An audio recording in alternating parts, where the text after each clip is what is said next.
क्षेत्र के अंतर्गत आज प्रदेश के सबसे बड़े ठोस अपशिष्ट प्रबंध संयंत्र का आज प्रदेश की जनता को समर्पित किया जा रहा है। 500 टन प्रतिदिन की क्षमता वाली संयंत्र का लोकार्पण के पश्चात छत्तीसगढ़ भारत का ऐसा पहला राज्य बन जाएगा जहां पर उपसर्जित कचरे का 100% निपटान वैज्ञानिक रीति से किया जाएगा। रायपुर एवं बिलासपुर में एकीकृत ठोस अपशिष्ट प्रबंधन प्रणाली से एवं शेष नगरीय निकाय में मिशन क्लीन सिटी तथा स्वच्छता दीदियों के माध्यम से प्रतिदिन 1600 टन कचरे का निपटान किया जाता है। हमारी सरकार स्वच्छ छत्तीसगढ़ की परिकल्पना को पूर्ण करते हुए सभी शहरों में कचरे के वैज्ञानिक निपटान के लिए प्रतिबद्ध है।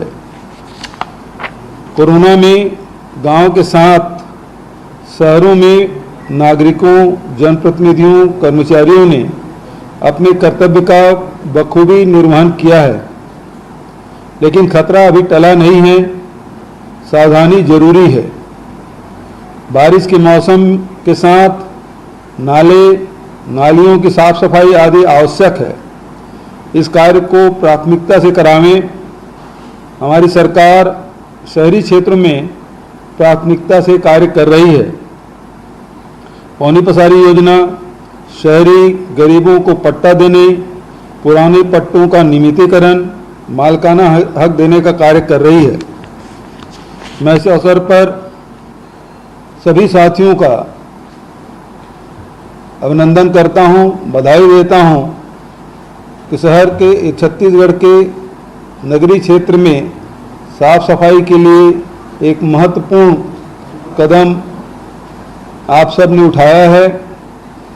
जितने भी साथी, अधिकारी, कर्मचारी, इंजीनियर जिस कार्य में लगे थे, उन सबको मैं बधाई देता हूं, शुभकामना देता हूं। तो एक बड़ा प्लांट तैयार किया गया है। तकरीबन रोजाना निकलने वाले 500 टन कचरे का इस प्लांट के जरिए निपटान किया जा सकेगा। राजधानी को कचरे से निजात दिलाने का काम इस प्लांट के जरिए हो सकेगा। रायपुर में वैज्ञानिक पद्धति से अब कचरे का निपटान संभव होगा। ये उस वक्त की तस्वीर जब लोकार्पण मुख्यमंत्री भूपेश बघेल ने अपने कर कमलों से किया, जिसके बाद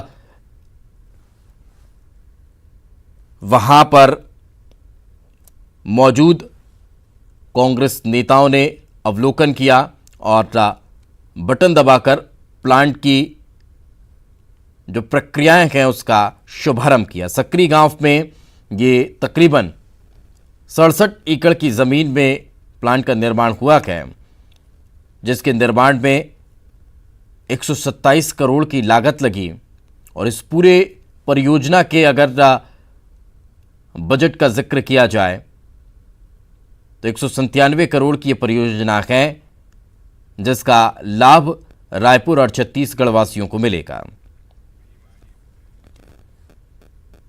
कई तरह के फायदे इस प्लांट से राजधानी वासियों को मिलने वाले हैं। सबसे महत्वपूर्ण कि कचरे का अब जहां तहां आपको ढेर नजर नहीं आएगा। हालांकि वैसे भी डोर टू डोर कचरा कलेक्शन की जो प्रक्रिया शुरू हुई उससे तो फायदा मिला ही है, लेकिन उसके बाद भी अब कचरे को सही तरीके से निपटाया जाएगा। क्योंकि कई बार देखने को मिलता था कि जहां कचरा डंप होता था उसके आसपास के क्षेत्र के लोग बेहद परेशान रहा करते थे, लेकिन अब उस तरह के डंपिंग की व्यवस्था को परिवर्तित कर कचरे का यहां पर निपटान किया जाएगा, ताकि लोगों को भी राहत भरी सांस नसीब हो पाएगी।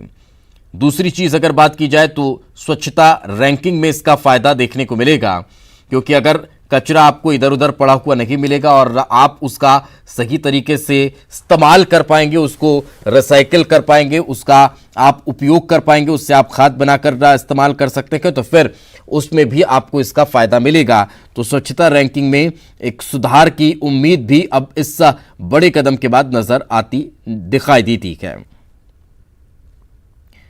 तो और ज्यादा जानकारी के साथ हमारे सहयोगी देवव्रत हमारे साथ जुड़ चुके हैं। देवव्रत, आखिर क्या ताज़ा जानकारी, किस तरह से ये पूरा काम संपन्न हो पाएगा, किस तरह से ये पूरा जो एक प्लांट बनकर तैयार हुआ है वो काम करने वाला है? जी बिल्कुल, क्योंकि सॉलिड वेस्ट मैनेजमेंट प्लांट का प्लान पहले से चल रहा था। रोजाना राजधानी से तकरीबन 500 टन कचरा निकलता है और उसका निष्पादन बेहद जरूरी था राजधानी को स्वच्छता रैंकिंग में लाने के लिए और साथ ही साथ पर्यावरण प्रदूषण से बचाने के लिए, कचरे के निपटारे के लिए। और जिस तरह से स्वच्छता रैंकिंग में ये देखा गया कि पिछले दिनों रायपुर की रैंकिंग काफी कम रही और इसकी वजह यही थी कि यहाँ पे कचरे के निष्पादन के लिए प्लांट जो है वो तैयार नहीं हो पाया था। लेकिन एक बड़ा कदम यहाँ सरकार की ओर से उठाया गया है और अभी ये पूरी तरह से प्लांट बनकर तैयार है।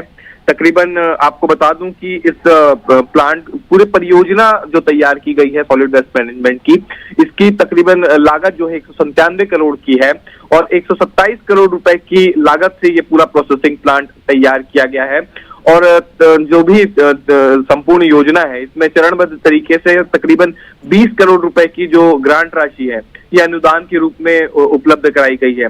सकरी राजधानी से ही लगा हुआ इलाका है जहां पर ये पूरा प्रोसेसिंग प्लांट तैयार किया गया है। तकरीबन 67 एकड़ का पूरा ये एरिया है जहां पर शहर भर के कचरे को लाया जाएगा, उसका निष्पादन किया जाएगा और कचरे से खाद बनाया जाएगा और जो भी चीजें जो बनती हैं उसका ट्रीटमेंट किया जाएगा। और खाद से फायदा ये होगा कि जो खाद है वो आसपास के किसानों को बागवानी और खेती के लिए विक्रय भी किया जा सकेगा।